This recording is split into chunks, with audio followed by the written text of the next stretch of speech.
Hello, hello.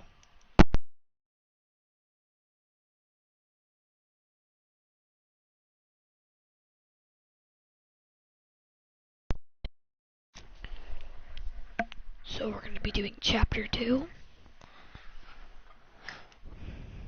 of A, which is the murders. And then we got the bonus stuff. There's 32 and we're missing a lot. I'll probably go do these later off stream whenever I'm bored. But let's start up chapter 2.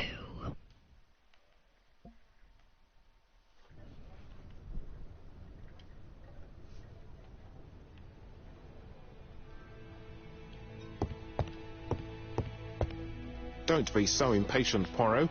You're getting preferential treatment. I've refused all other visits today. Okay, that's good to know. All the same, I cannot live without giving Jap the information.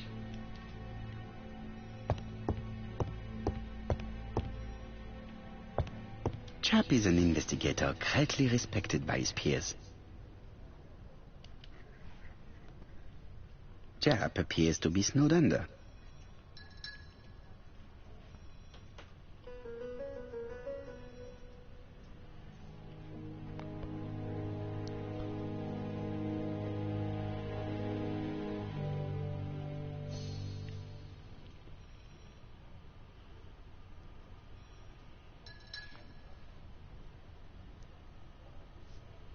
Jap appears to already be overloaded with work. My news is not going to improve matters. Bonjour, Chief Inspector. I am afraid we have some bad news. I have just received another letter signed ABC. The next crime will be on the 25th in Bexhill-on-Sea. Are you completely sure it's from the same person? I have compared the two letters. There is no doubt about it. I suppose you think he's going to carry out his threats. I fear so. Good God, Poirot. Bexhill is very busy at this time of year, and we have no idea who the next victim will be.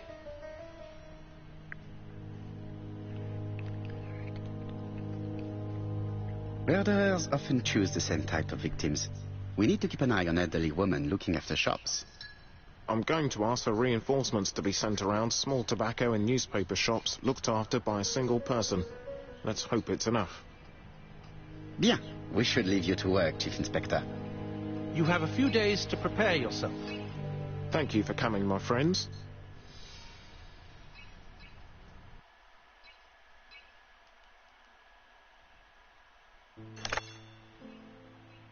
Poirot? Chief Inspector Jap, your call does not bode well. Indeed, we have just found the body of a young woman on the beach in Bexhill. An ABC was placed on the body. We'll be there as soon as possible.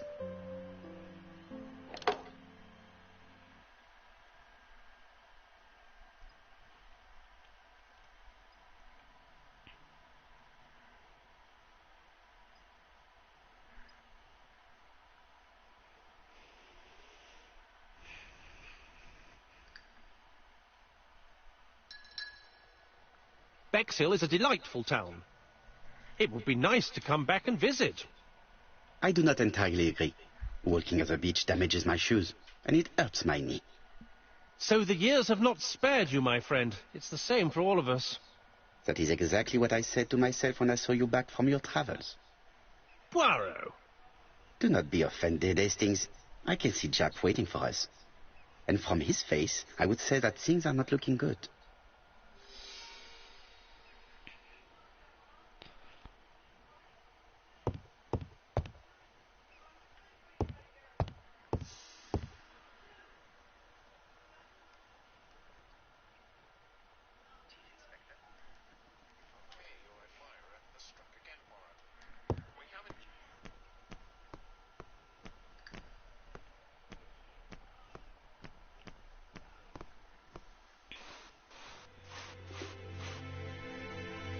How do you do, gentlemen? Chief Inspector?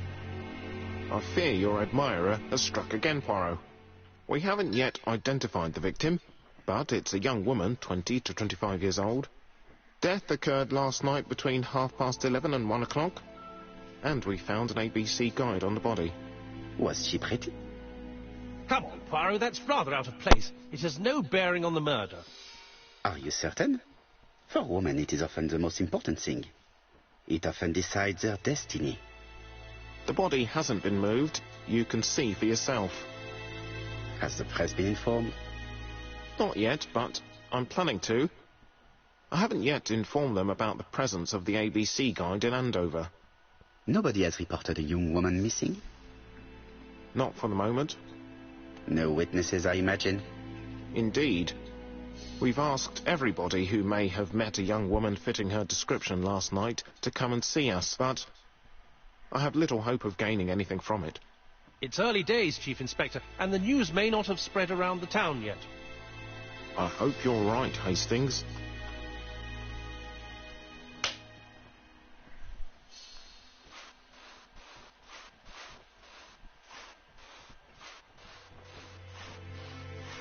There is no doubt about it. Bexhill has one of the most beautiful beaches. Has the most beautiful beach in the area.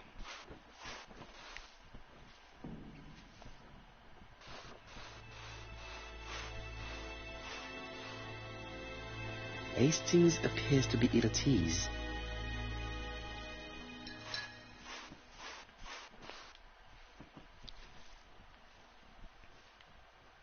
A braided seatbelt. Apart from the marks on her neck, there are no signs of the struggle. She didn't manage to hit her assailant.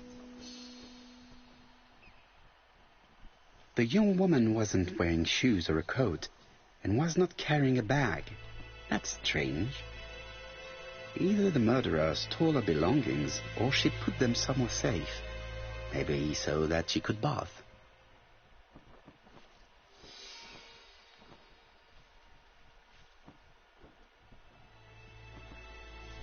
This key is too small to be one for a house. Without a doubt, it is for a padlock. These marks have been left by a rope or a braided cloth. She was a great beauty. Strange that chap didn't notice it.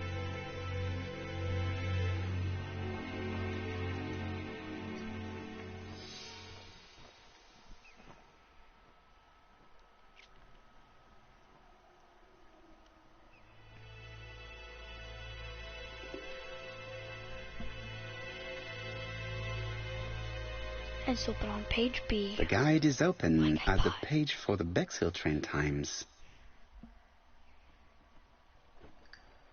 Let us now try and get our brain cells to work.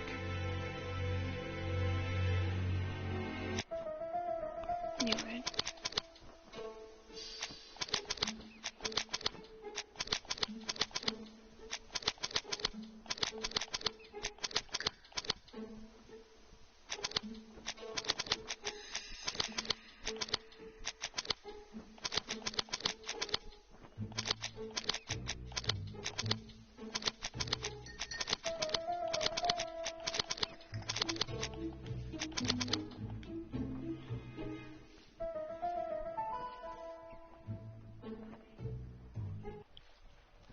The poor child must have been strangled with his braided belt. Unfortunately, in view of the fabric, it is unlikely that we will find any prints. Let us now try and get our brain cells to work.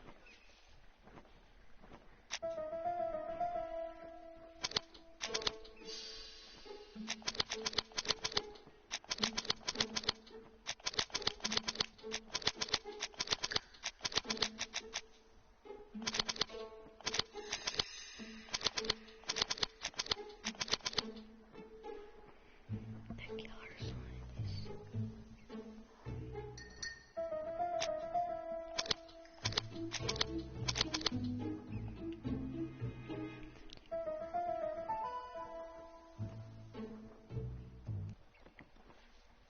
The medical officer should confirm that the victim was strangled with her own belt. That's what I thought. She shows the usual signs of strangulation. With a little luck, we'll find prints this time. You are too optimistic, Hastings. Our killer is far too meticulous for that.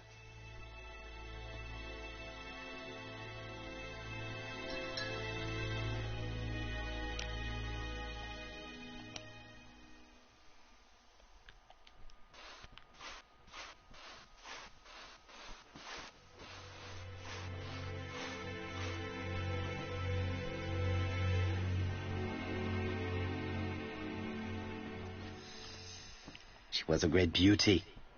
Strange that chap didn't notice it.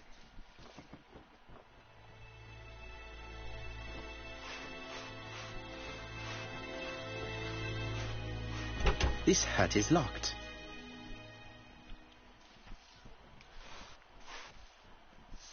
This hut is locked.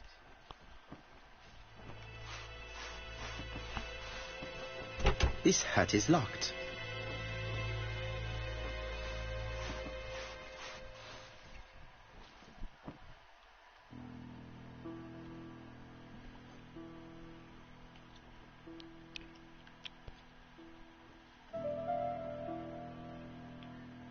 A dual locking padlock.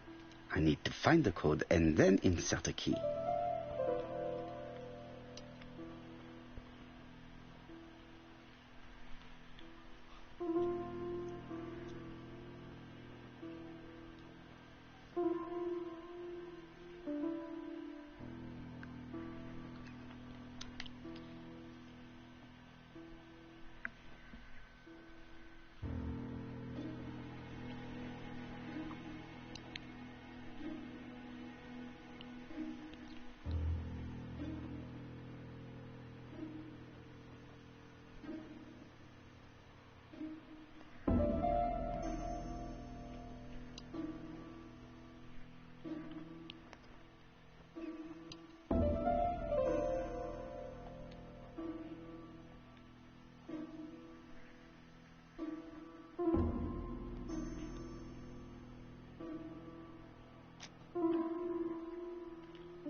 Firstly, I have to remove the padlock. Yes, hello. We're sorry. Okay. This hut is... Okay, so it's this one.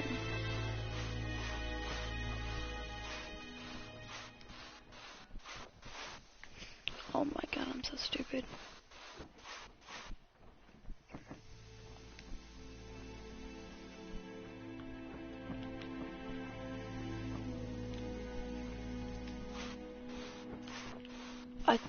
I should have just done this the whole time.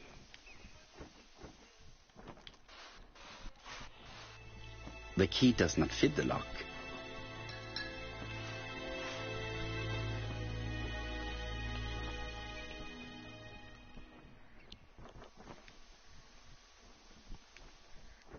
My guy, I give you more than 2 chances. I've told you so many times. I was on my Zoom class, and you never listen. You keep calling me. So that is not a second chance. That's multiple chances, not just 2.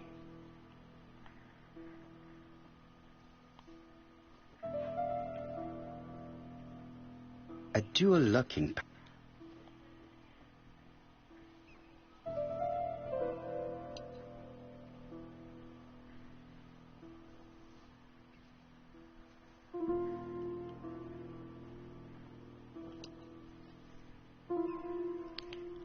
And it's 4, 5, and put that in. Use key, put that in there.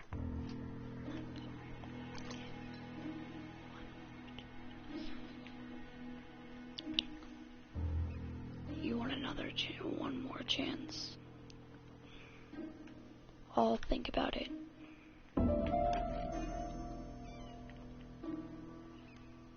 Okay, now I should be done and be able to go in here. Alright, so what do we got? 3 ego points, of course. That, of course. That. And a painting. Okay. Betty's first day at work. Mom is very proud of you. Elizabeth Barnard, 7 August 1931. Okay.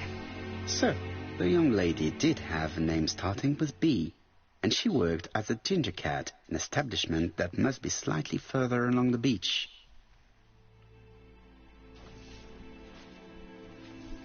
The purse is full. Yet again, we can dismiss theft as the motives for the murder.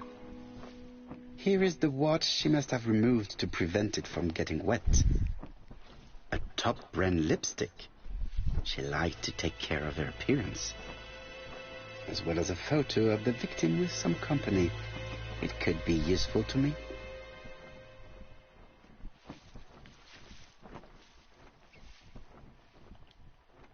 It definitely was here that the victim left her belongings.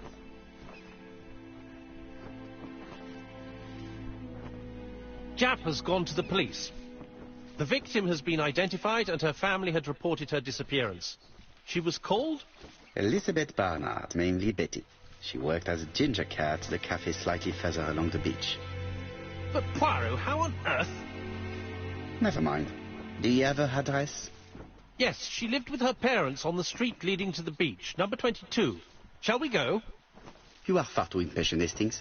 Let the poor people take in the news first. Let us go and visit the cafe where Betty worked.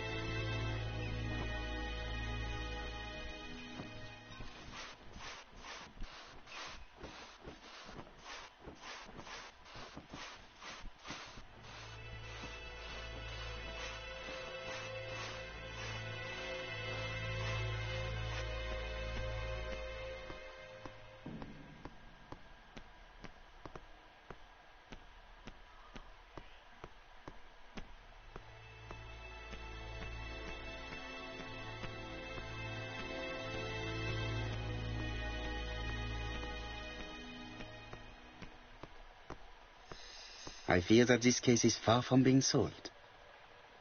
Come on, Poirot. Certes.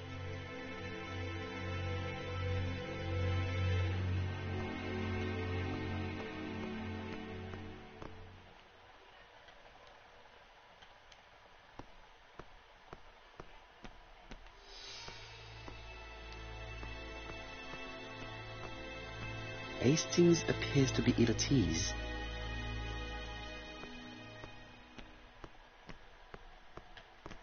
With all these tourists, these...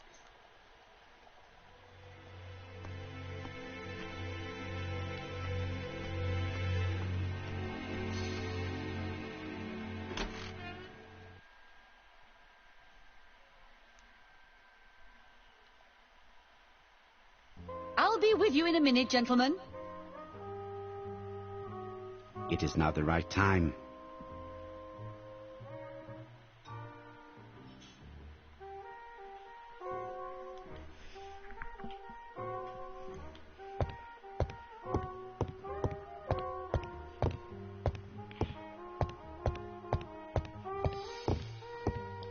Gotta do this first. Look at her. Something tells me that she's the owner of the ginger cat.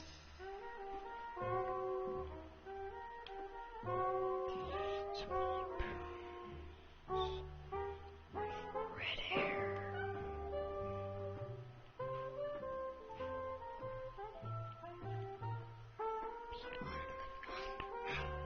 This Okay. woman must be the owner of the ginger cat. It looks like something is bothering her. How can I help you? A hot chocolate and a tea for my friend, please. I'll bring it straight away.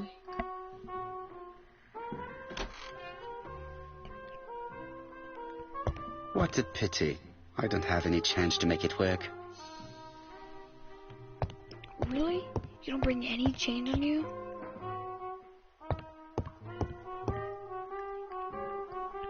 Oh, you finally got carnage. Okay. I'm level 50, by the way.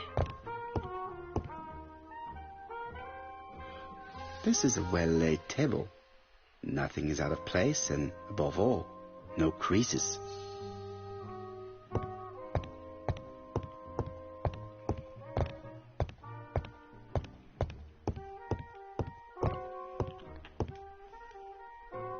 I need to know the time range during which Betty was working on her own.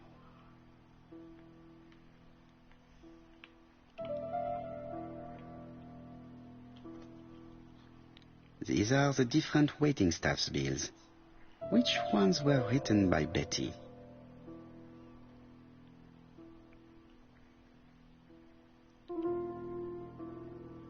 I should consult the register first.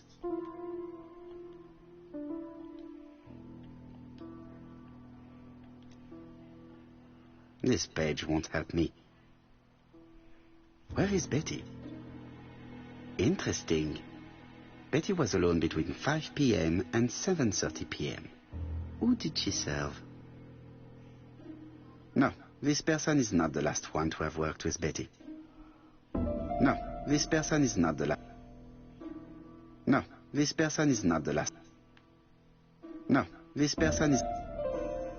Betty worked from 11 a.m. to 7:30 p.m. Would she have been alone at any time during her service? No, this person is... Okay. This page won't help me.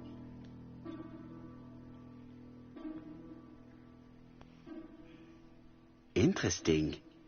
Betty was alone between 5 p.m. and 7:30. No, this person is not the last one. Betty worked from 11 a.m. to 7... No, this person is not the last one to have worked with Betty.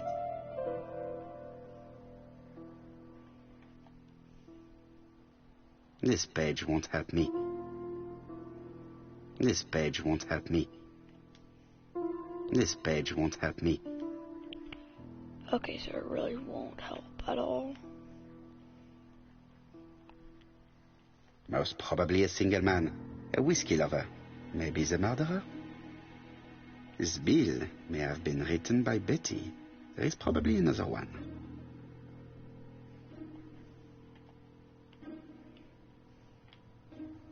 No, something's not right.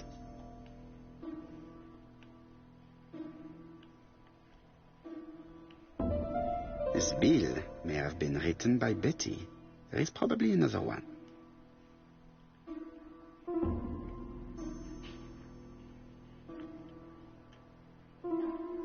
Most probably a family. No, something's not right. Betty was alone at just one of these 2 times.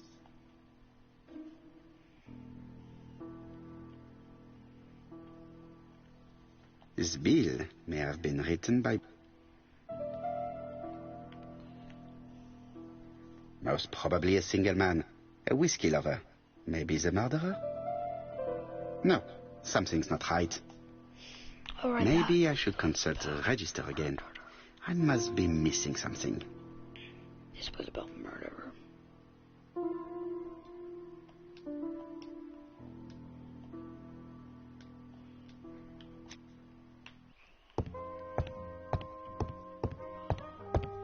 He keeps saying something about the cash register.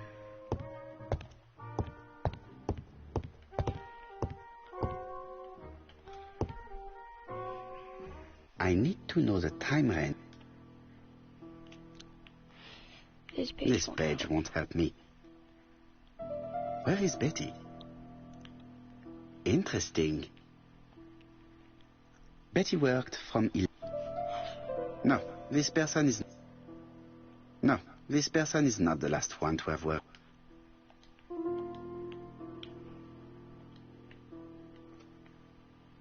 These are the different... Most probably a single... This bill may have been written by Betty. There is probably another one.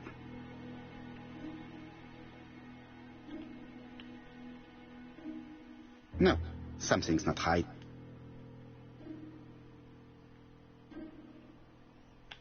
Most probably a single man.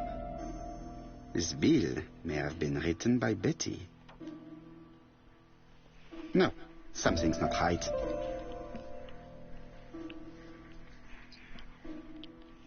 Most probably a... This bill may... Most probably a family. Betty served a family and a man on his own, a whiskey drinker, maybe the murderer. This information will help me to progress. Yes. What? Gentlemen, what are you doing? We are searching for clues, mademoiselle. My name is Hercule Poirot. I am a detective, and this is Captain Hastings. Does Betty Barnard work here? That is correct. She should have been here a while ago. Punctuality is the first rule of politeness. I fear that Miss Barnard will not be coming today. She has just been found, dead, on the beach a few hundred meters from the cafe. How awful. Poor young thing. What happened? She appears to have been murdered. This is most distressing. How this will affect my business, I shudder to think.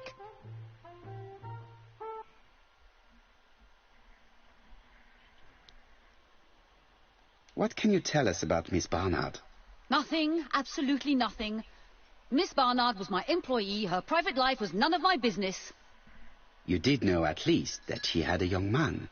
Indeed. Okay. This photo was found. Is this him? Yes, that's him all right. But I haven't seen him for some time.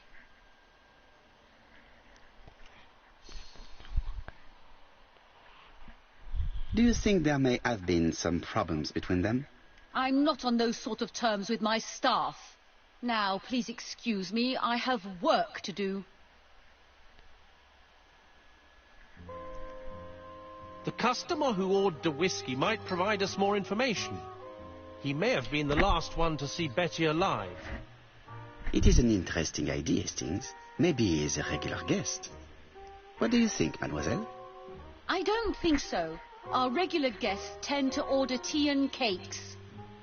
At this time of the year, there are a lot of tourists about you never see again. That's what I thought. Time to visit Betty's home. Not yet, not yet.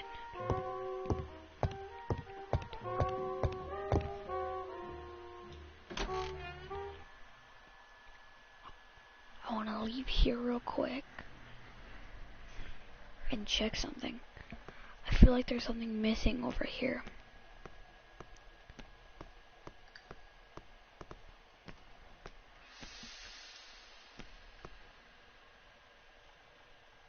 Could it be the same buildings as on the victim's photo?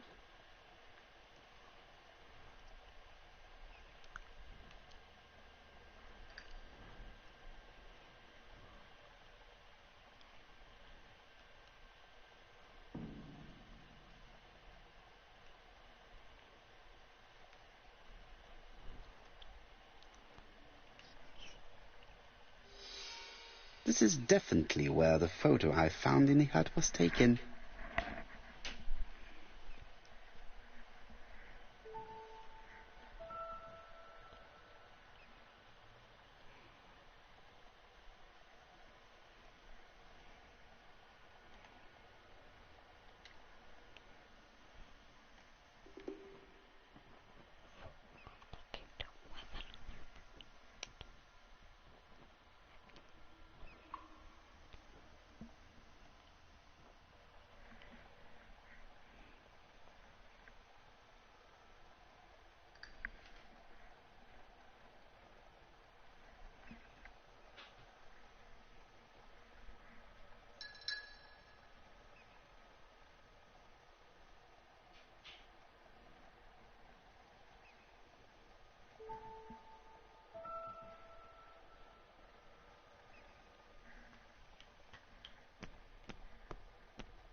I feel like that was way too easy.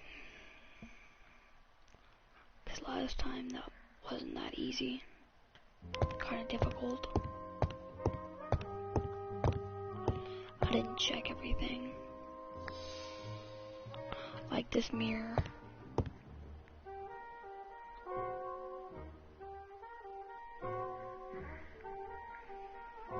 I knew there was something here. I knew they wanted just to add that for design. 3 ego points. Especially in a detective game. And I got that done. And he's here.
How do you do, mademoiselle?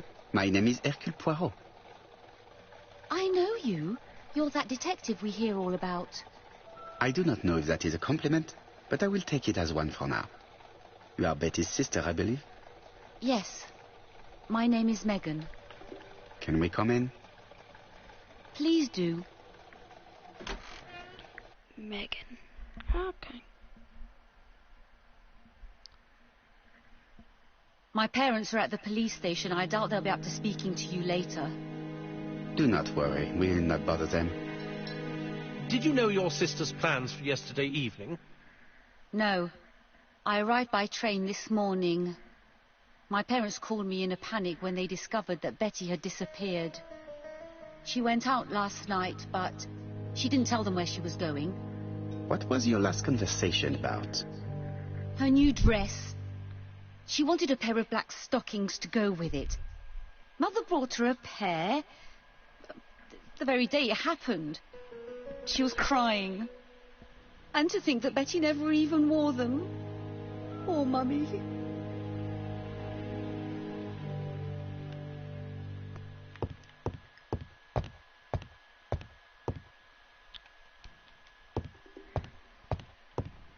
It would not be polite to visit the house without being invited to do so. Megan invited me to examine a...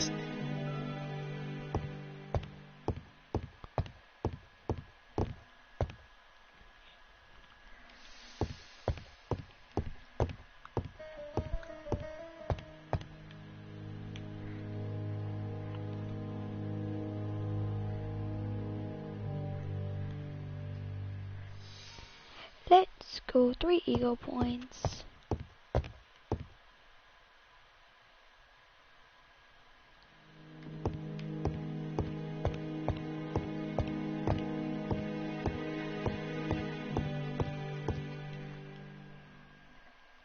The Barnard appeared to make music a priority in their budget.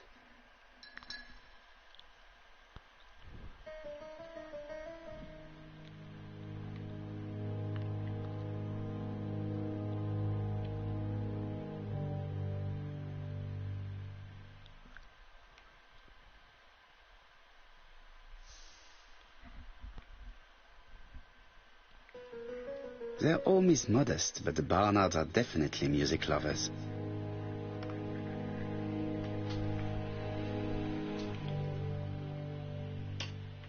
Their home is modest, but the Barnards are definitely music lovers. So I did everything over there, except for that door. Did everything over here, did that as well. It would not be polite to visit the house without being invited to do so. Oh, I haven't been invited yet. I did everything over there except for that. And of course I haven't left yet because, well, I just got here basically. I've checked like a few things.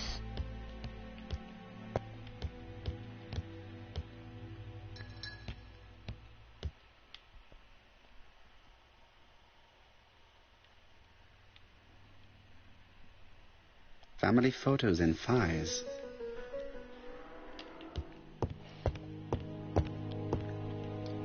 This gramophone is magnificent.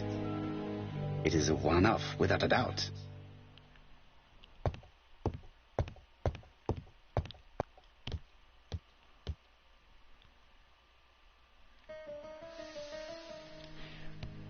It's time to talk to you.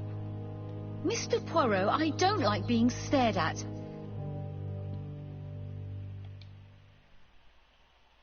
What is she feeling at the moment?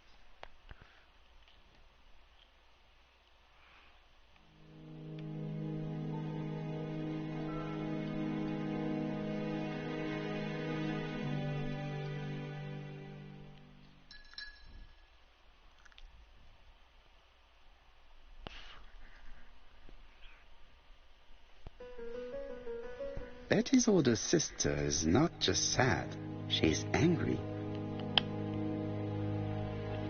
Figured you'd be sad. That's way too easy, so.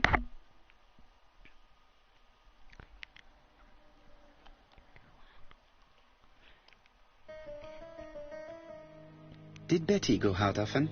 My sister wasn't a child, sir. She used to go out. She enjoyed films, dancing. She was a very good girl who didn't hang around with men. That's what they always say, no? The pain is making you bitter, Mademoiselle Barnard. I'm not interested in your compassion, Mr. Poirot. Très bien, mademoiselle. Could you at least tell me a little about Betty's young man? His name is Donald Fraser, a very nice young man.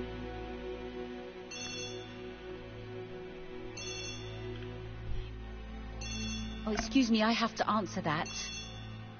But of course. Betty's room is opposite the stairs on the first floor. Feel free to take a look if you think it might be useful. Thank you very much. I appreciate that. This young woman is far too clever not to have anything else for us. Do you think she's hiding something? That is what I'm trying to find out. Surely you don't think she did it? I did not say anything of the sort. But young women always ruin your judgment, Hastings. Who knows, maybe Megan was jealous of her attractive young sister. I see. She may have had her sights on the inheritance. Or maybe she was in love with Donald Fraser. We have to study all scenarios, even the most unlikely. But I doubt that Mr. and Mrs. Barnard are rich enough to justify murder. While I try and get Miss Barnard to talk, I would like you to try and find Donald Fraser. It should be easy to find the estate agents where he works. Bring him to the Ginger Cat. I would like to talk with him before the Chief Inspector finds him.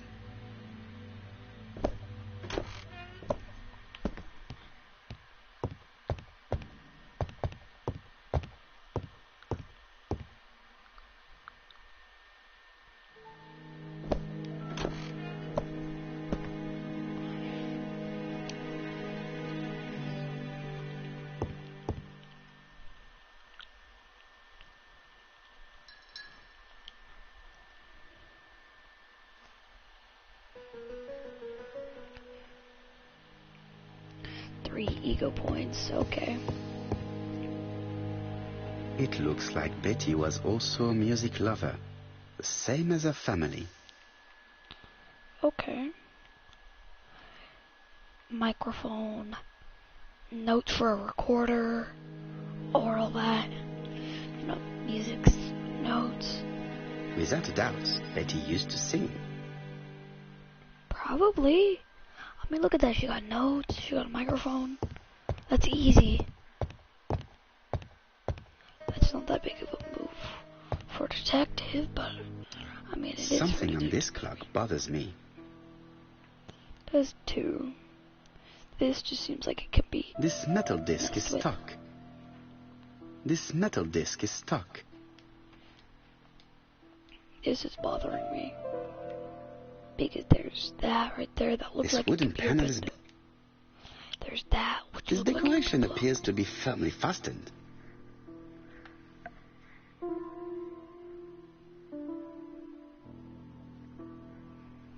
This decoration appears to be...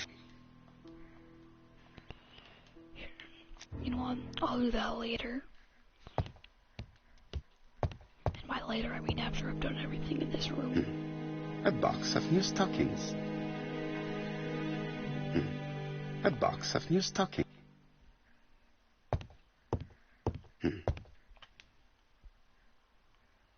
Looking at all the clothes she took out, Betty must have had a problem deciding what to wear. Maybe she had a date. A box of new stockings. Alright.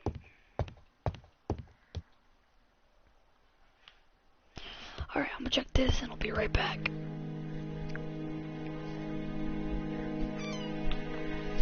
This small key should be useful to me.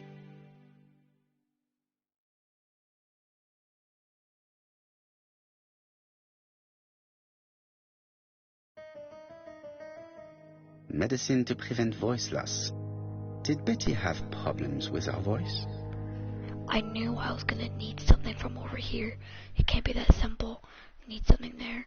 But I will be right back, everyone.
Alright.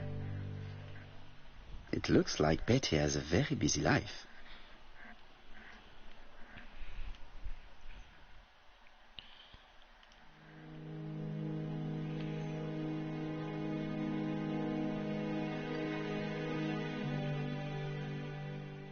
Betty liked luxury and going out, and being as pretty as she was, she probably did not have any problem getting herself invited.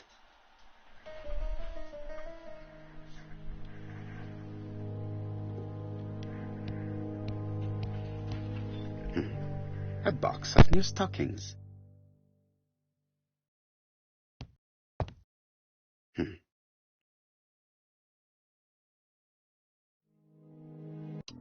Something on this clock bothers me.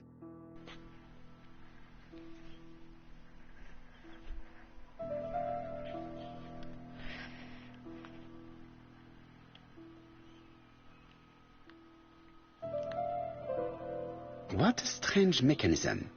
I don't think it serves to turn the hands.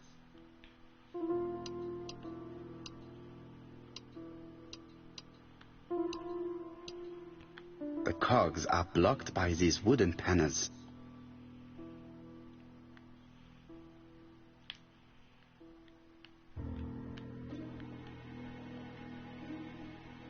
The cogs are blocked by these wooden panels.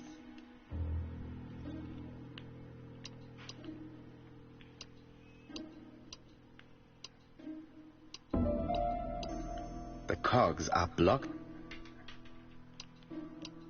The cogs are blocked.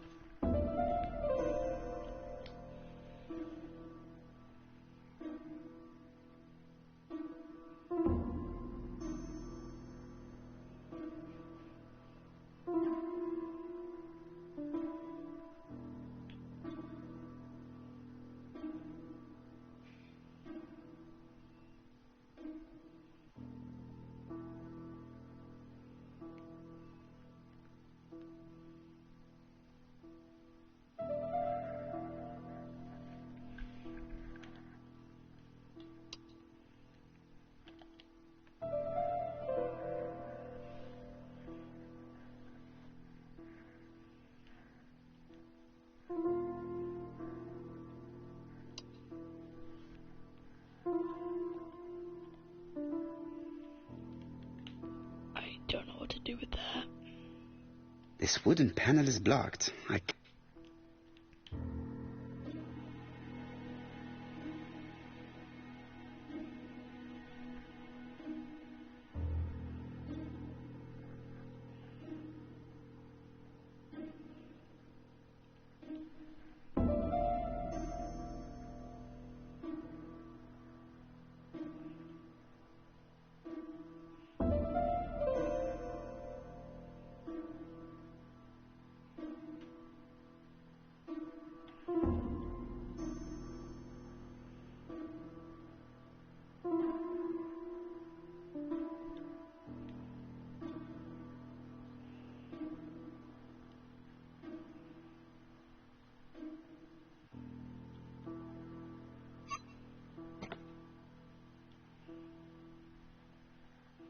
This decoration appears to be... This decoration appears to...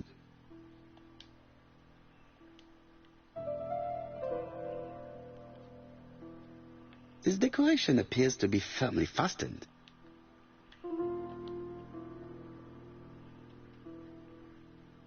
This decoration appears to be...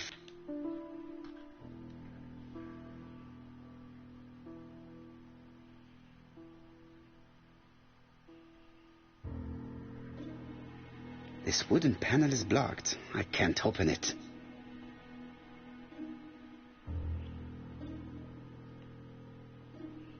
The cogs are blocked by these...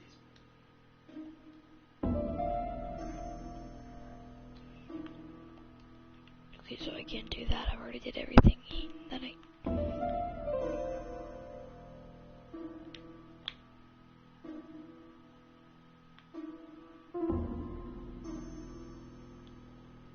This decoration appears...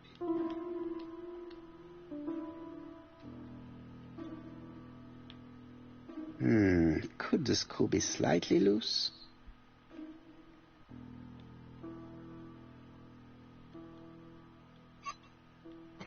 Good. It should be possible to open the wooden panel. Look, a key.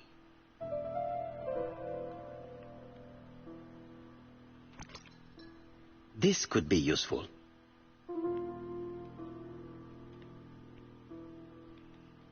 This wooden panel is blocked. I can't open it.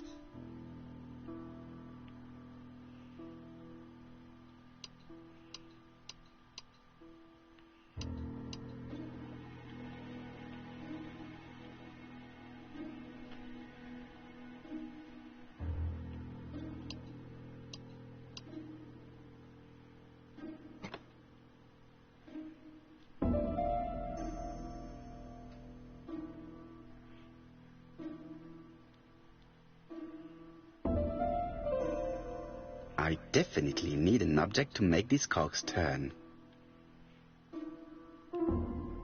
I definitely need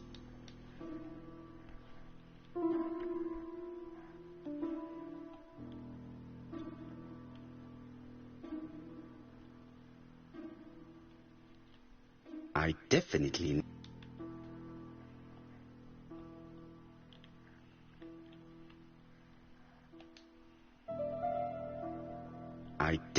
need I definitely need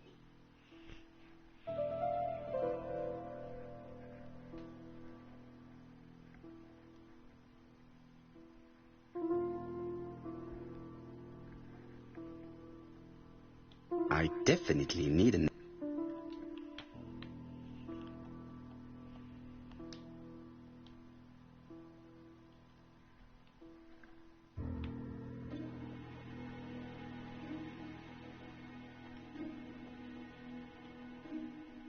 I definitely need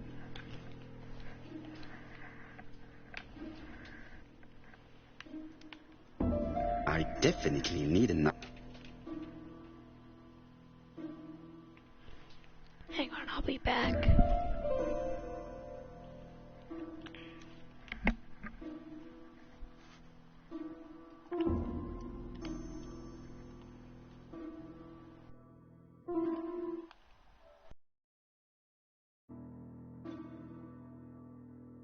I definitely need I definitely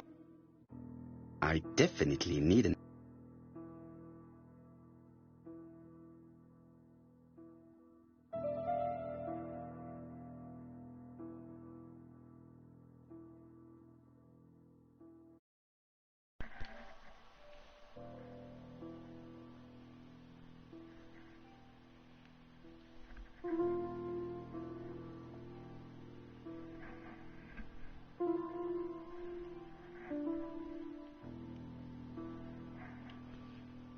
Oh my god, okay, I get it.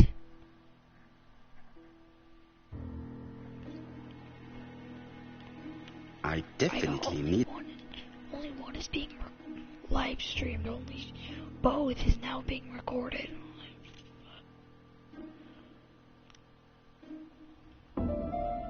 I definitely need an Yes, I know.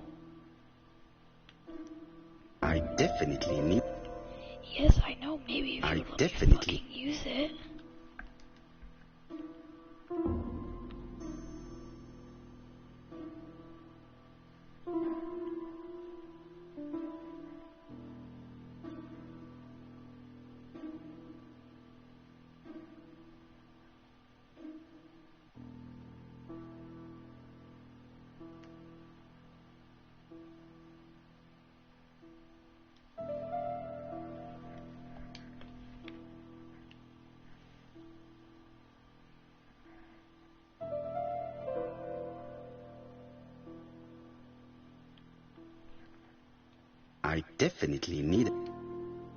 I definitely need an object to make these cogs turn. I definitely need Yes, I know. Let me go out. Fuck.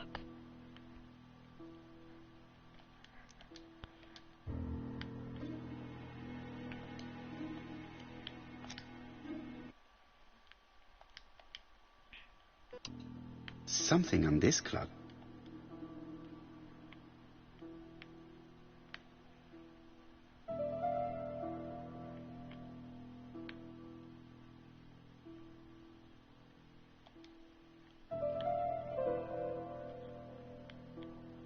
This leg is not well attached. This leg is not well attached.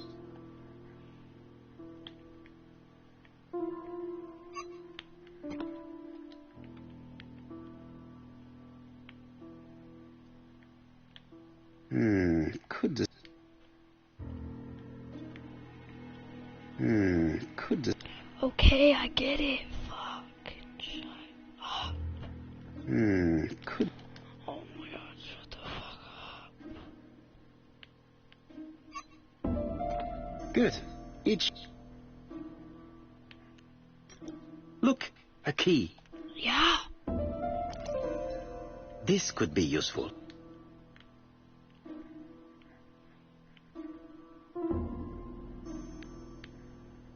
What a strange mechanism.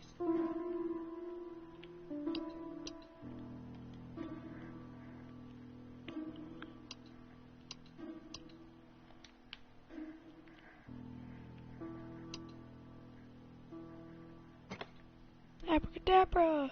I definitely need it.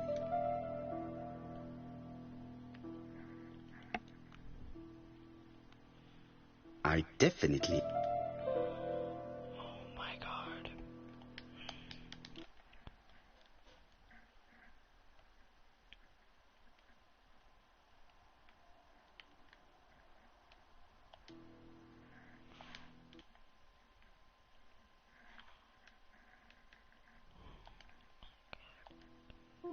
This code probably has something to do with the mechanism above the clock. This code probably has something to do with...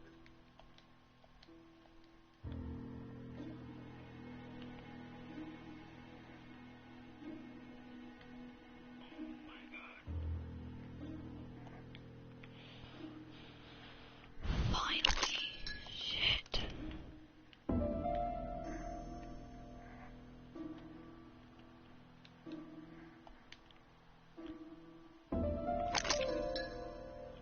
The central cock is blocked.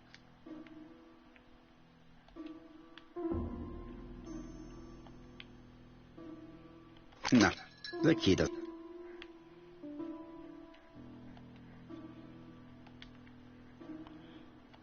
No, the key...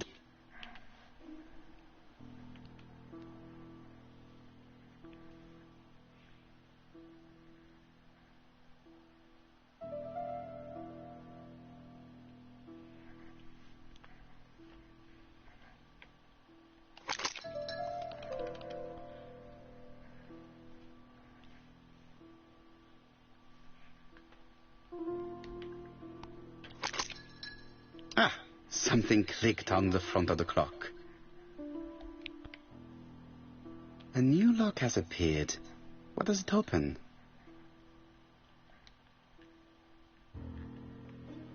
This wooden panel is...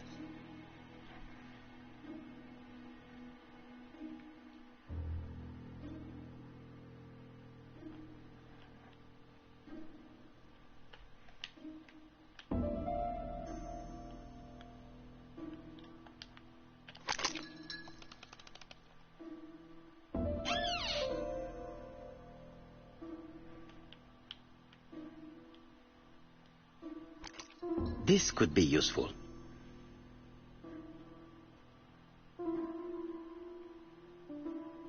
Ego points. Betty, I enjoyed a wonderful evening in your company, and I hope that we will see each other again very soon. D. My dearest Betty, I know that your art is already spoken for, but you are the most beautiful dancer I have ever had the pleasure of meeting, and I am impatient to see you again. Adrian.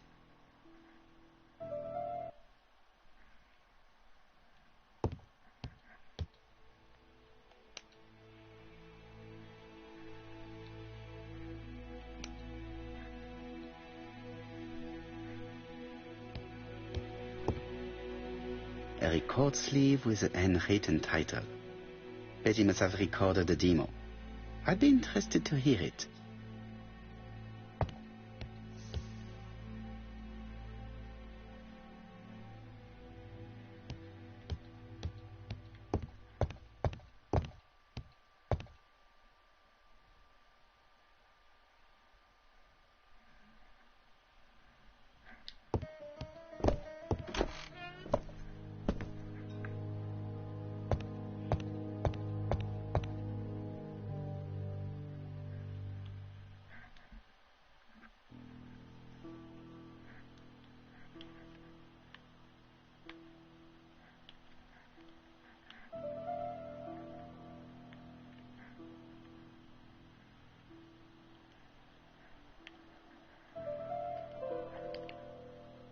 Let us see.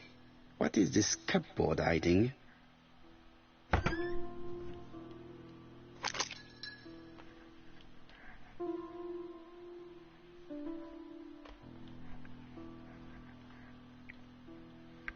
This looks like solfège. This looks like solfège.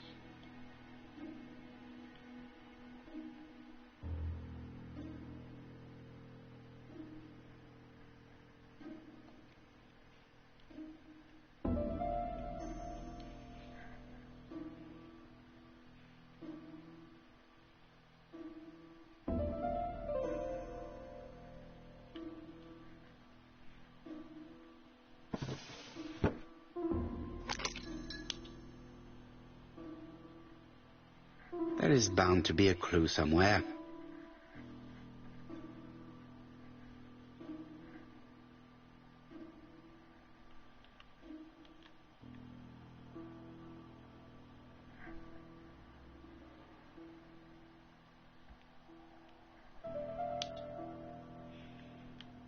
Wait.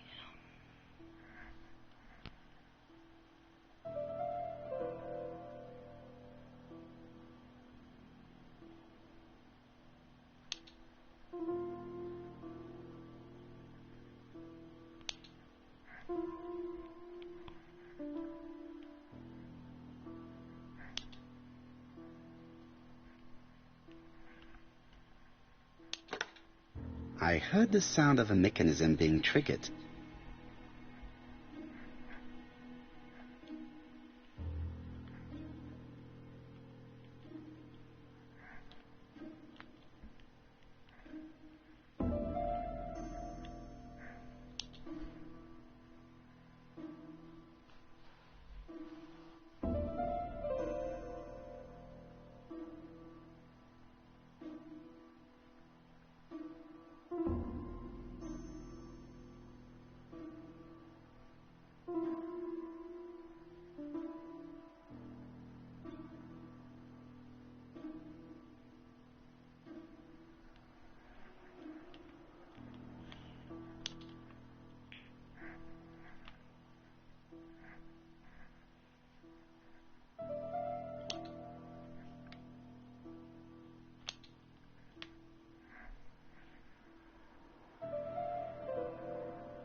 I just have to put the record on the gramophone and start it.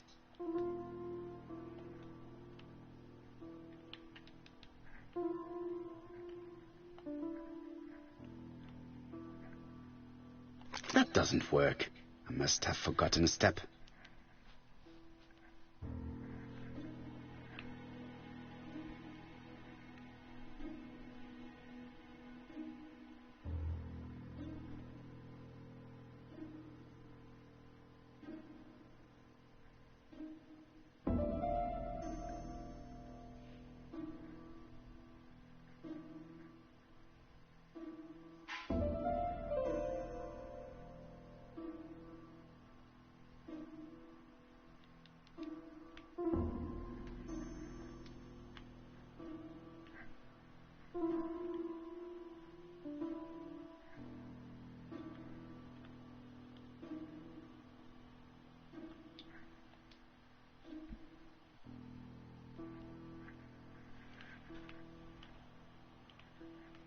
It looks like something goes in here.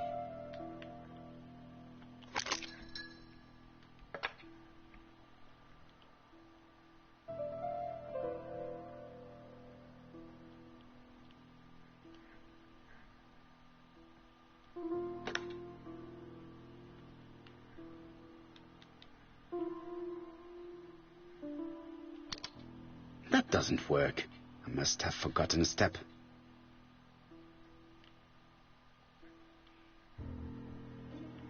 That doesn't work.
Oh, right.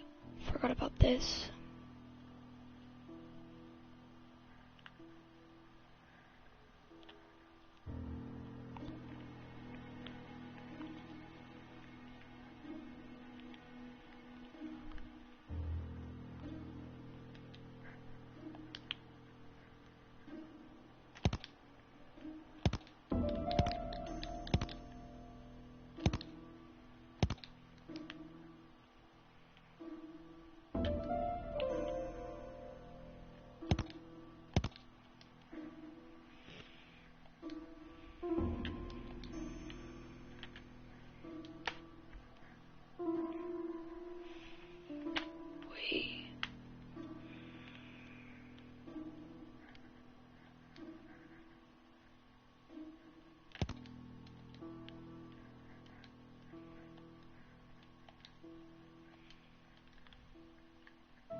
This looks like solfège.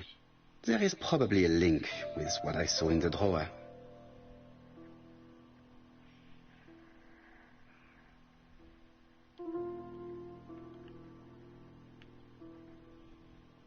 So if you're confused how I made this, see, look at that, you need so basically you skip this, you need this, and this,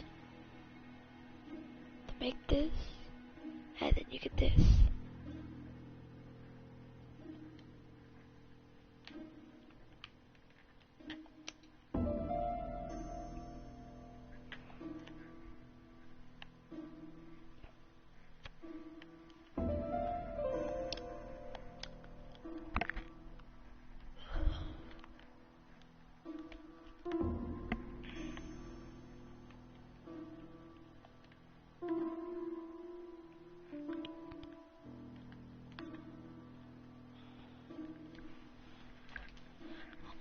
Good.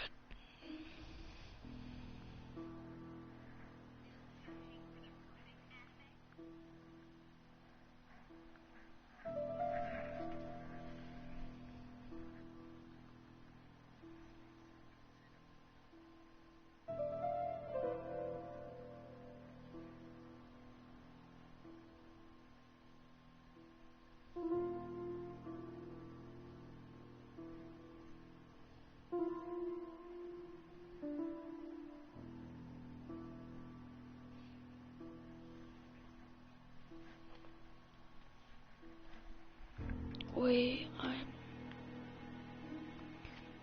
don't I need to do something with this?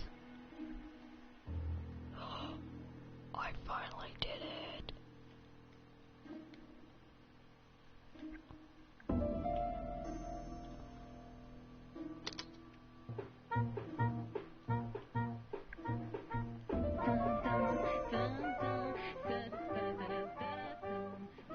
Oh, Donald!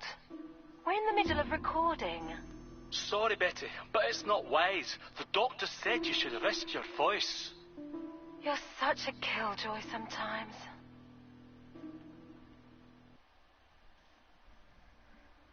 Betty was such a good singer. It's true. Did she have any problem with her throat? Yes, she had to be careful with her voice.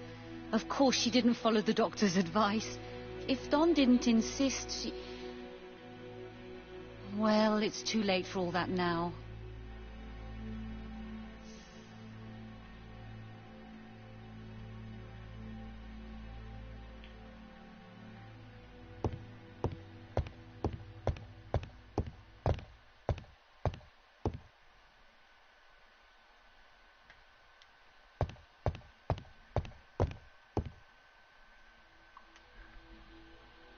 It looks like this woman is single, but she has feelings for someone.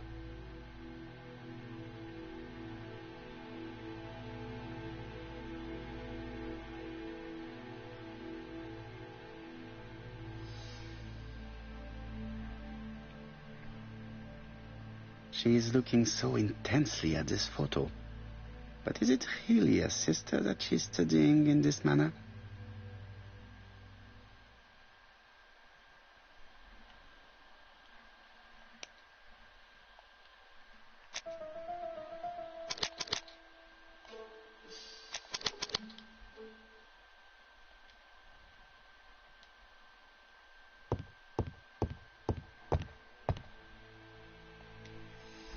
They made the perfect couple, am I correct?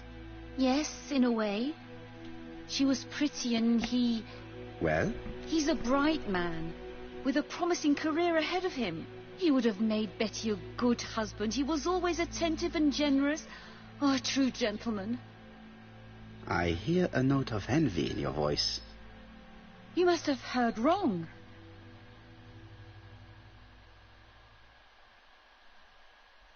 Donald appeared to be very much in love with your sister. Yes, he was mad about her. Mad, you say? Being madly in love can often be destructive, and Mr. Fraser was known for being jealous, I believe. No more than average. Men are always slightly possessive, especially when they are with a pretty woman.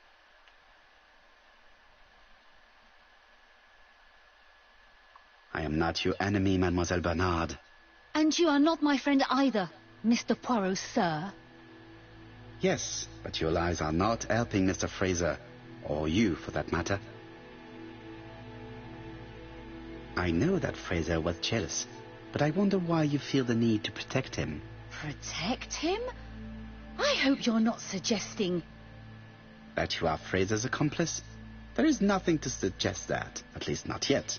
It would appear that your sister's murder is the second in a series that we have to stop as quickly as possible. The first was in Andover, and the same as your sister, the murderer sent me a letter informing me that a crime would be committed in that town. Now can I count on your honesty? Yes, you have my confidence, Mr. Poirot. Don is a quiet and sensitive young man. Slightly reserved, too. And as is often the case with reserved people, when he flew into a temper, he completely lost control. He could be so violent. Betty was frightened. And when was this? The first time was about a year ago. But they rowed more recently. Donald found out that Betty had lied to him. She said she was going out with a girlfriend, but she went out for dinner with a married man. It was an awful scene. She told him that until they were married, she was free to go with whoever she pleased. Donald turned quite pale and started shaking and kept saying one day... Well? He'd commit murder.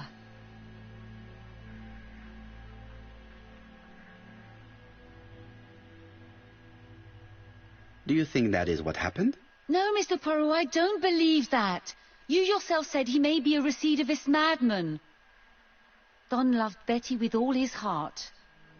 I can't imagine for one instant that he would hurt her. Very good, Mademoiselle Bernard. Thank you for your help.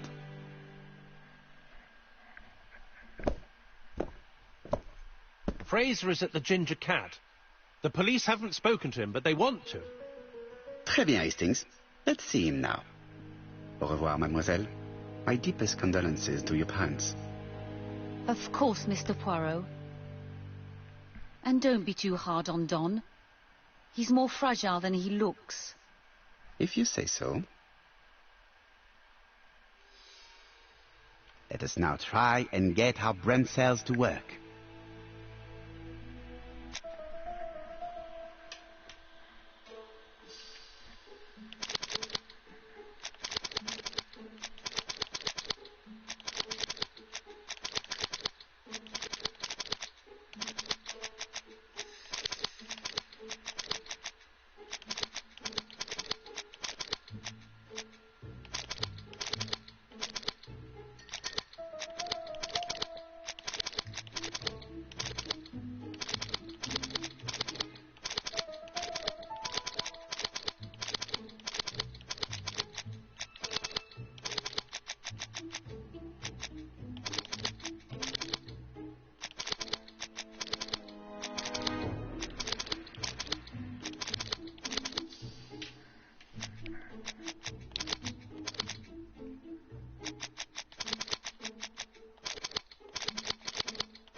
There we go.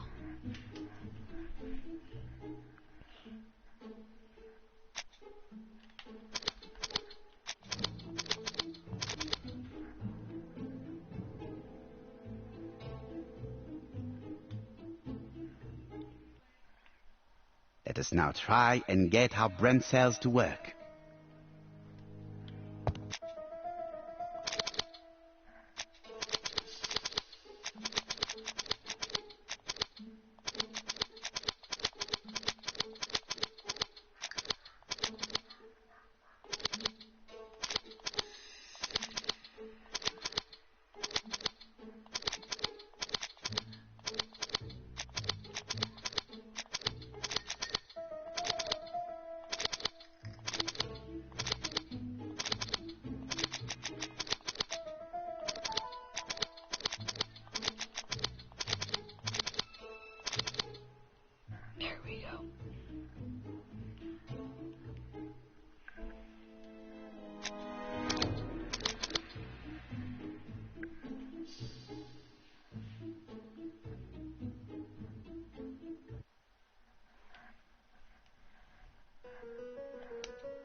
You've seen Fraser, Hastings.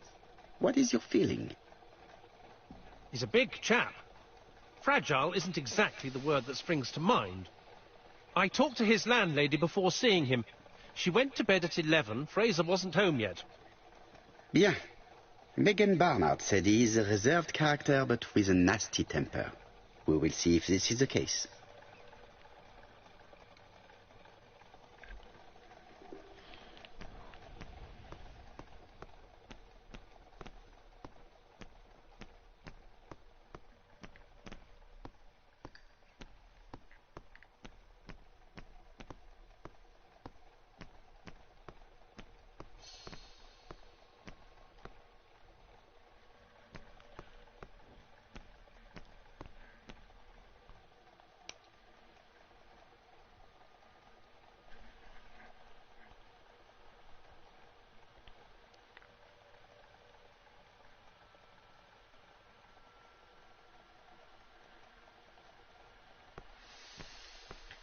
I fear that this case is far from being solved. Certes.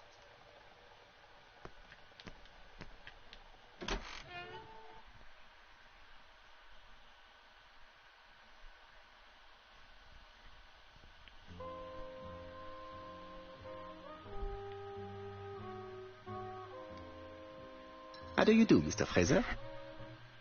You Hercule Poirot. Mr. Hastings said you wanted to speak to me.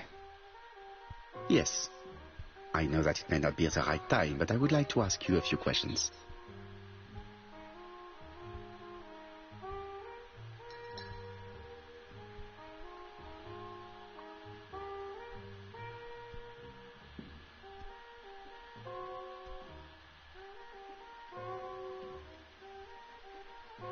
This man looks suspicious.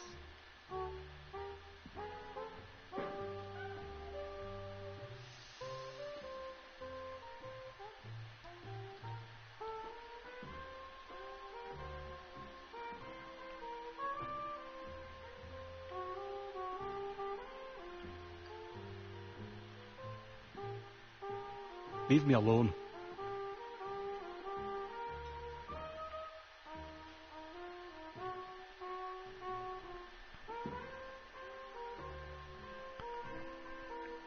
Donald Fraser is in a terrible state, as if he hadn't slept all night.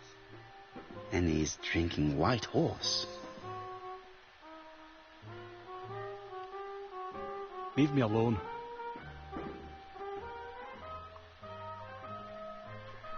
Tell me that it's a mistake. That Betty isn't dead. Sadly, your lady friend has been murdered, Mr. Fraser. Oh, Betty, if only you'd listened. Did you visit Betty yesterday afternoon? No, I haven't seen Betty for 2 days. I was at the office yesterday afternoon. Can you prove that? Of course. But why this question? Betty died yesterday evening, didn't she?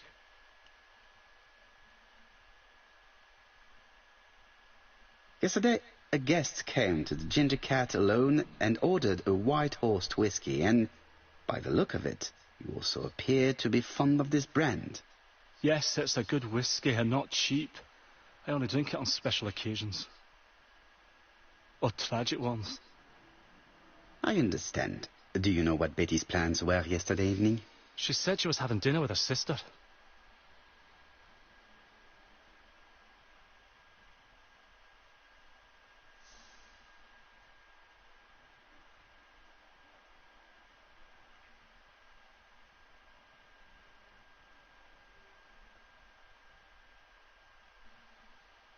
Yet, Megan only returned to Bexhill this morning, Mr. Fraser. I didn't know. Right. May I ask you what you were doing yesterday evening? I spent the evening working. Your colleagues can confirm this? No, I often take work home with me.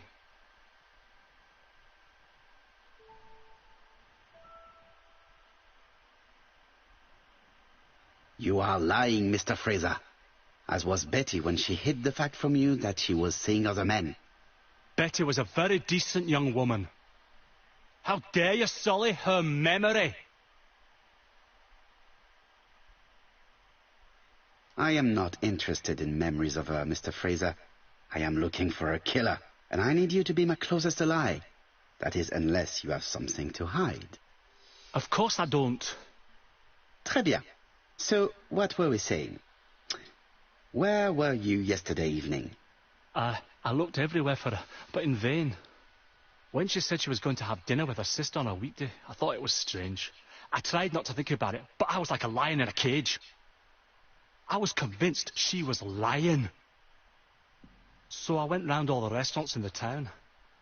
When I didn't find her, I went to the next town. But nothing. I must have got home about midnight or 1 o'clock. Did anybody see you? I don't think so. I didn't talk to anybody. I was so furious.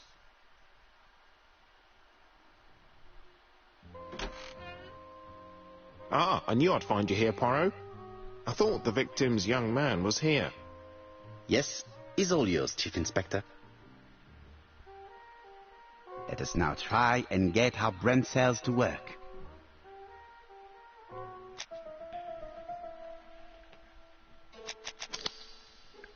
There we go.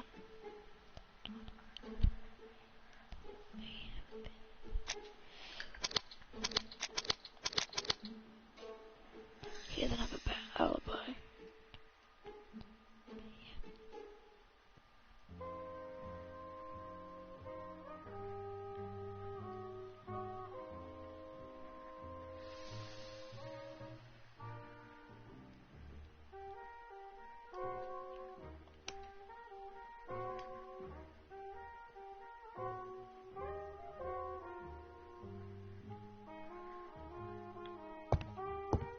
Hastings is bound to tell me what he thinks about Fraser later on.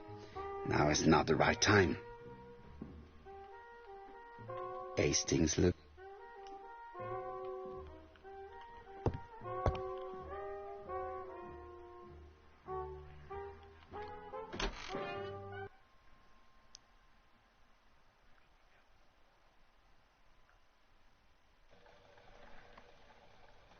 Fraser doesn't have an alibi and he's extremely jealous.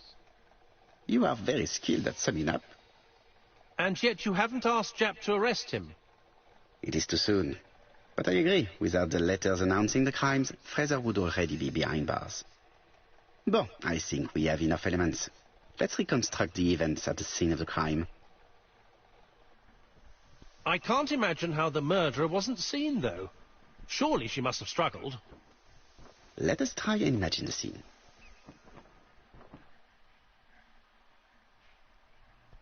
Okay.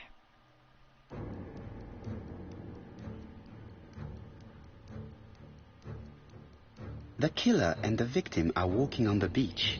Miss Betty has a bag, a belt around her waist, and carries her shoes in her hand. Both of them walk slowly to hut number 5.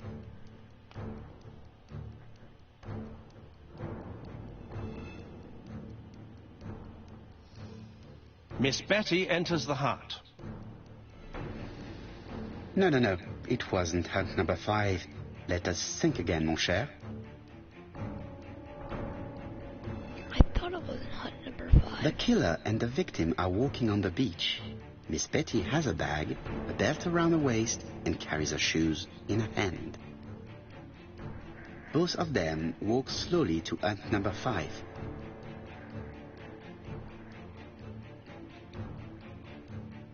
Both of them walk slowly to hut number 6.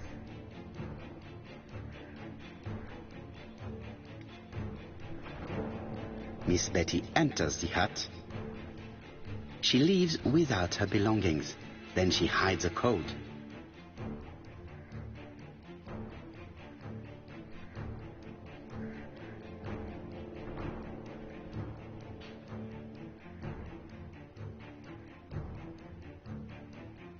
They keep walking. Then she removes her belt. The murderer moves behind her and then attacks her by surprise. The body falls, lifeless, on the sand. Everything appears to match the crime scene, mon cher Hastings. That is exactly what happened.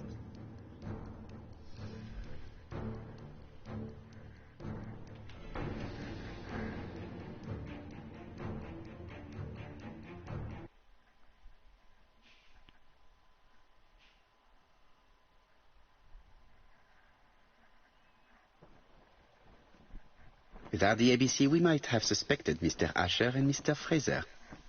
But by timing his crimes, the murderer is making sure he's accused. In a way, it is very generous of him. Generous? The murderer seduced Betty in order to lure her to the beach and kill her. Indeed, the young woman was certainly careless, but not stupid enough to follow a stranger. What are you planning to do, Poirot? Return to London, mon cher Hastings. He is correct.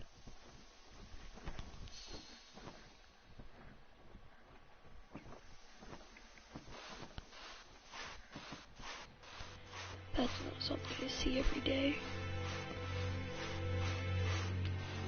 I know for a fact she's not stupid.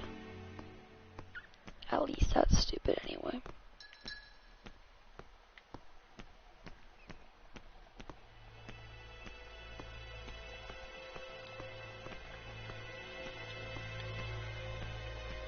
Right, back to London. There is nothing more for us to do here.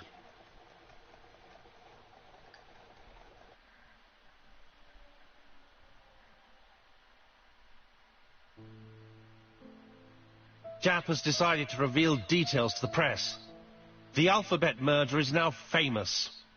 It is not a bad idea. The more people who know, the greater our chances of finding out something of interest. Poirot, I have a bad feeling.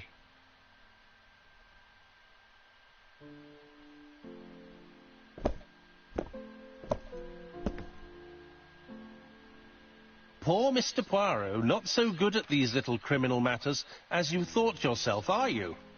Rather past your prime, perhaps. Let us see if you can do any better this time. This time, it's an easy one. Churston on the 30th. Do try and do something about it. It's a bit dull having it all my own way, you know. Good hunting. Ever yours, ABC.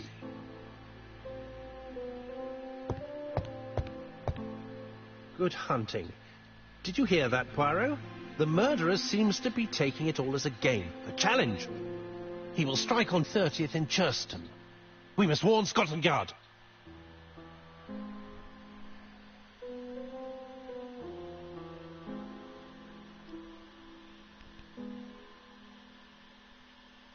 No time to lose. We must prepare our suitcases for Churston. Mon Dieu, it is already 10 o'clock. I will call Scotland Yard immediately.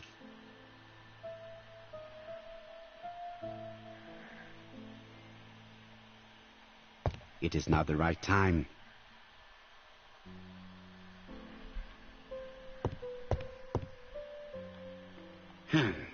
Miss Hastings tore the envelope.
Poor Mr. Poirot. Not so good at these little criminal matters as you thought yourself, are you?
Poor Mr. Poirot. Not so good at these little criminal matters as you thought yourself, are you? Rather past your prime, perhaps? Let us see if you can do any better this time. This time it is an easy one. Cheston on the 30th. Do try and do something about it. It is a bit dull having it all my own way, you know. Good hunting. Ever yours, ABC.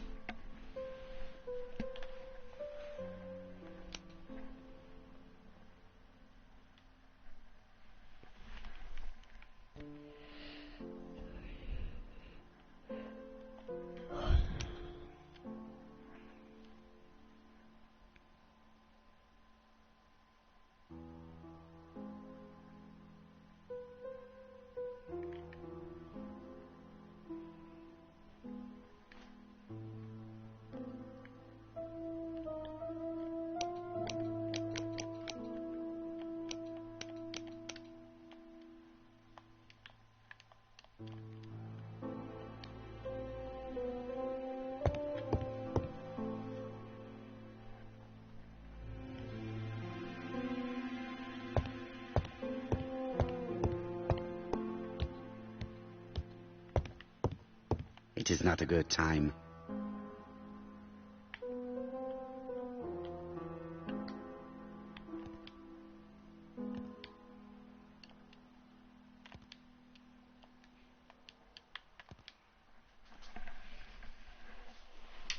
Alright, I'm confused. I'll be back.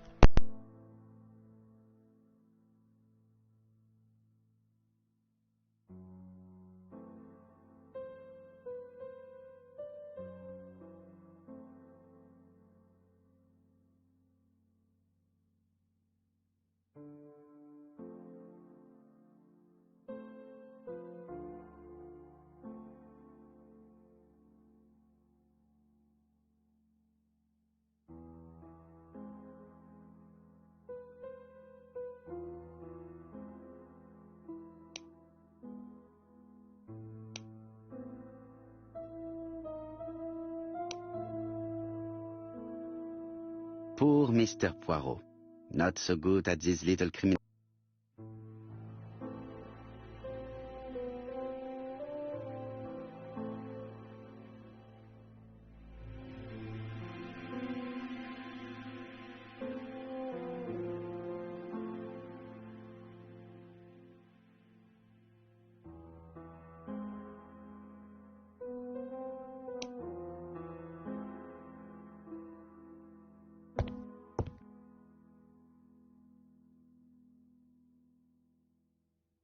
Poor Mr. Poirot.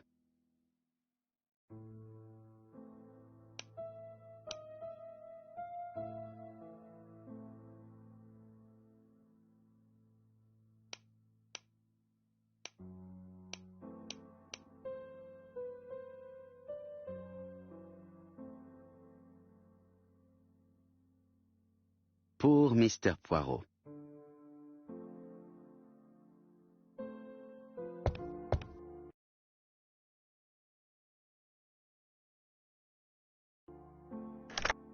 Hello, chap. We received a new letter from ABC in the 10 o'clock post. Where and when? In Cheston. Today. Today? I'll inform the population immediately. I'll check the train times. Call me back.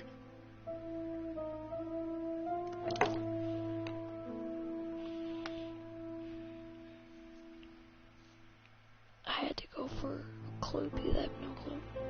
Poor Mr. Poirot.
Daily Flicker. In this issue, we are publishing provocative letters. Daily Flicker, July the 26th, 1935. Newspaper. Yay. Achievement, of course.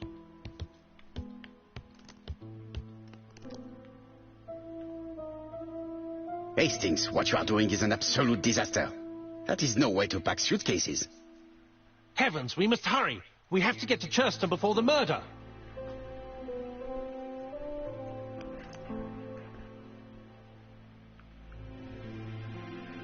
Hastings, order and method are always necessary, regardless of the circumstances.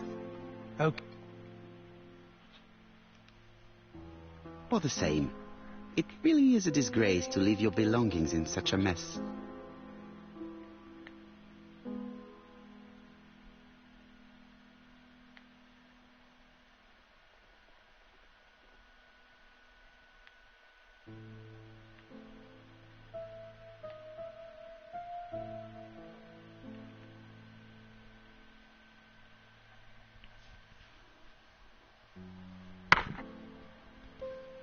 Voila! It only took a minute. Poirot, you were right. I've just consulted the ABC guide. There's no hurry. The next train doesn't leave till 11:45. You see, there is no need to hurry. We will not be in Churston until tomorrow morning, after the murder. But why has the murderer warned us so late? It's not what he usually does. Did he do it on purpose? Very good question, Hastings. We should also compare the letter we have just received with the other two, although I have very little doubt about what we will find.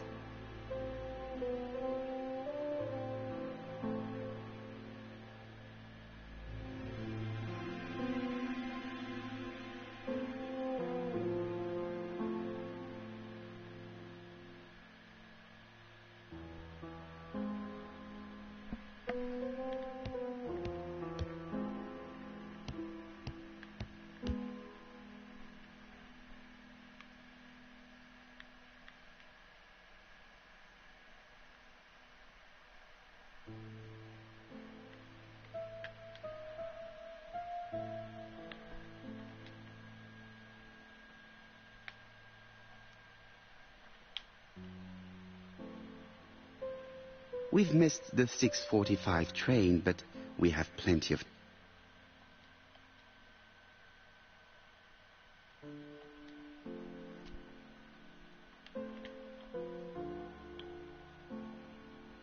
Hastings' photo album.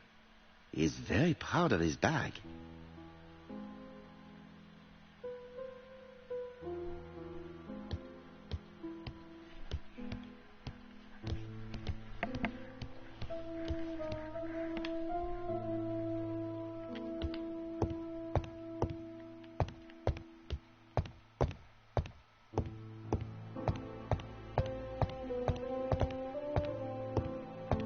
do not need...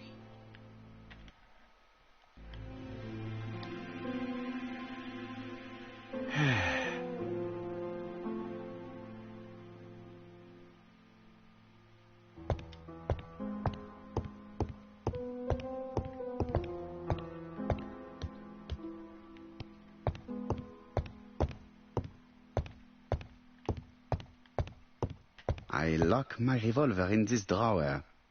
I've not used it in a very long time.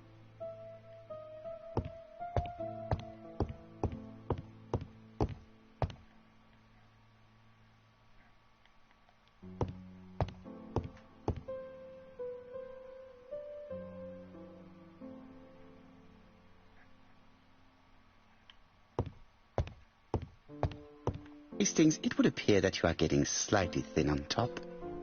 Really? I hadn't noticed.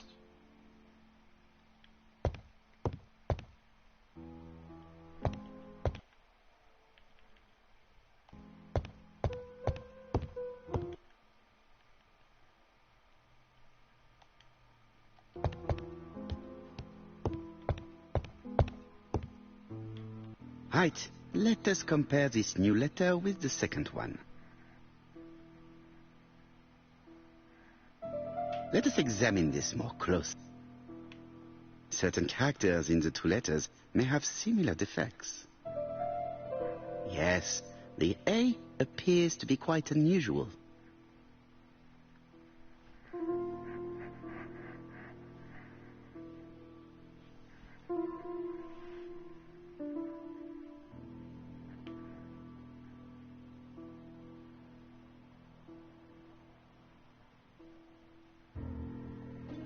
Yes, this I is weird.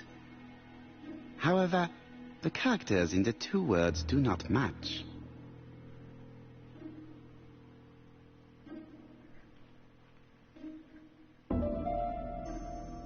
Let us examine the characters. Let us examine the characters in this word. That's right. The A characters in the two letters do indeed have the same defects. I have to find some other similar defects to confirm my theory.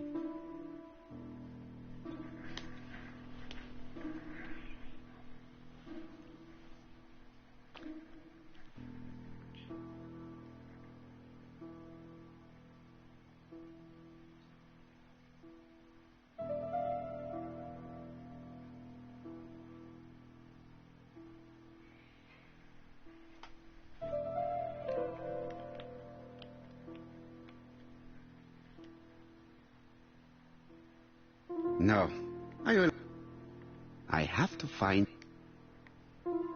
Let us examine the characters in this word.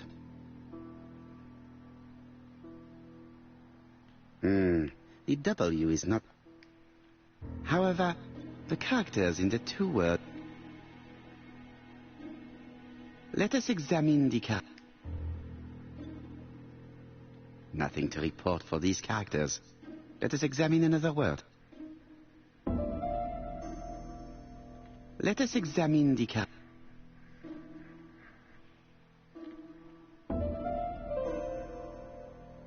I don't see anything in particular.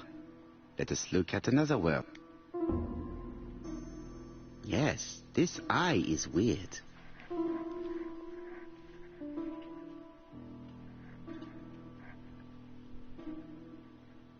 Yes, the I have to find some other similar defects. I think it might be one or two more. Let us examine the... No, this character... Let us examine the character. I don't see anything in particular.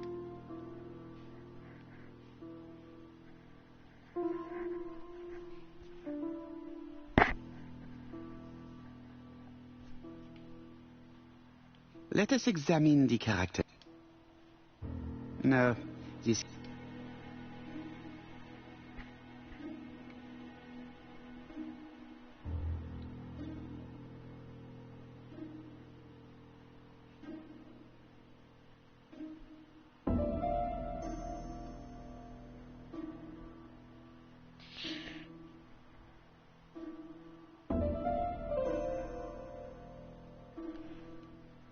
Let us examine the characters.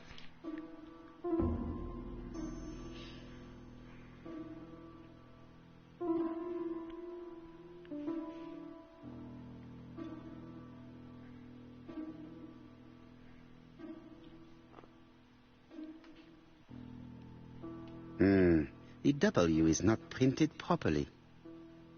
However, the characters in the two words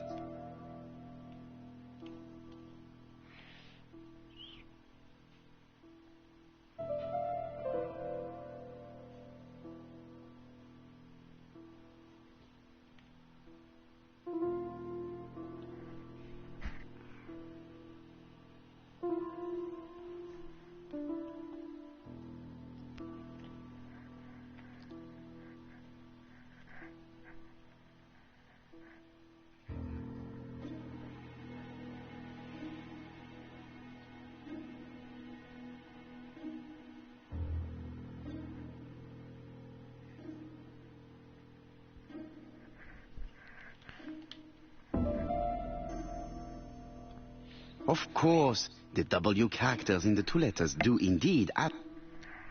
My theory was right. These two letters were written with the same typewriter.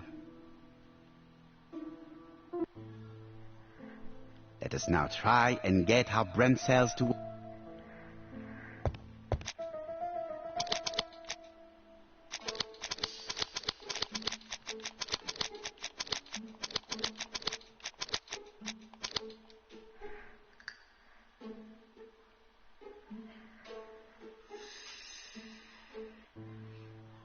The letter should have arrived in time. The postmark shows that it was sent 3 days ago. However, our man made a mistake in the address, which explains the delay. All the same, the post office took their time correcting the error. Come on, Poirot. Your address is not quite as well known as that of Scotland Yard. Poirot, the telephone. It must be Jap.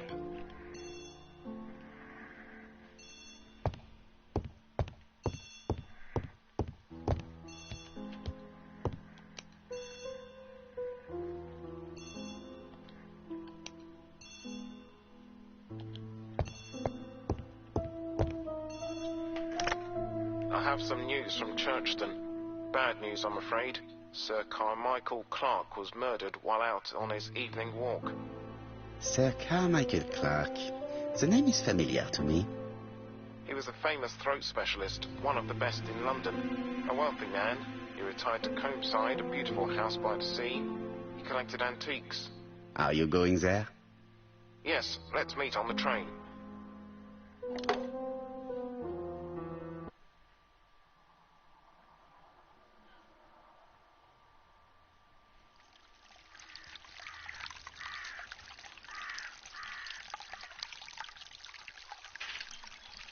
Be back.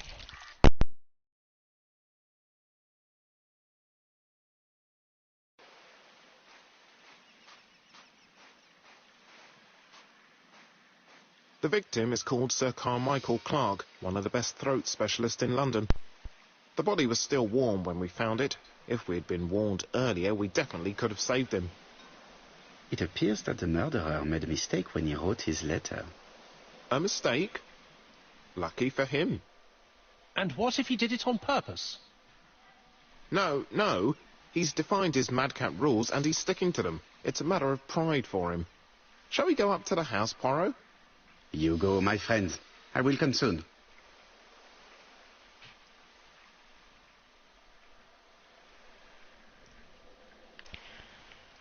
Well, I'm gonna head here.